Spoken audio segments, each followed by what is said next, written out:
వృషభ రాశి. వృషభ రాశి వారికి 2020 సంవత్సరం ఈ మాసం ఈ రకమైనటువంటి గ్రహస్థితి ఉంది. వృషభ రాశి వారికి జన్మ గురుడు, లాభస్థానంలో 3 గ్రహాల యొక్క సంచారం, అలాగే దశమ స్థానంలో శని మరియు రవి యొక్క సంచారం చేత వృషభ రాశి వారికి ఈ నెల కలిసి వచ్చేటువంటి మాసం. వృషభ రాశి వారు వృత్తి, ఉద్యోగ, వ్యాపార పరంగా మీరు చేసేటువంటి ప్రయత్నాలు సత్ఫలితాలను ఇస్తాయి. వ్యాపారస్తులు గత కొంతకాలంగా ఏవైతే ఇబ్బందులు ఎదుర్కొంటున్నారో వాటి నుంచి బయటకు పడతారు.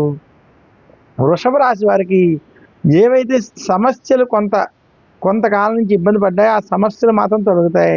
వృషభ రాశి వారికి ఇప్పుడు అనుకూలమైనటువంటి శుభ ఫలితాలు కనపడేటువంటి సమయం. అయితే వృషభ రాశి వారు ఆరోగ్య విషయాల్లో జాగ్రత్త వహించాలి. గొడవలకి, ఆవేశపూరిత నిర్ణయాలకి మాత్రం దూరంగా ఉండాలి. వృషభ రాశి వారికి వృత్తి, ఉద్యోగ, వ్యాపార పరంగా చూసుకున్నట్లయితే ప్రస్తుత సమయం కొంత కలిసి వచ్చేటువంటి సమయం. ఉద్యోగస్తులకి ప్రమోషన్లు వంటివి కలిసి వస్తాయి. అలాగే వృషభ రాశి వారికి వ్యాపారస్తులకి వ్యాపారంలో గతంతో పోల్చుకుంటే ఇప్పుడు సమయం కలిసి వచ్చేటువంటి సమయం సూచిస్తూ వృషభ రాశి వారు మరింత శుభ ఫలితాలు ఈ సమయంలో పొందాలి అనుకుంటే దక్షిణామూర్తిని పూజించాలి, దక్షిణామూర్తిని ఆరాధించాలి.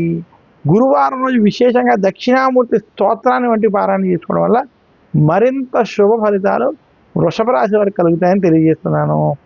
వృషభ రాశి వారు కనుక శుక్రవారం రోజు పాలతో చేసినటువంటి మిఠాయిల్ని, ప్రసాదాన్ని శ్రీకృష్ణుడికి నివేదన చేసి ఆ ప్రసాదాన్ని కనుక పంచిపెట్టినట్లయితే మరింత శుభ ఫలితాలు పొందుతారని తెలియజేస్తూ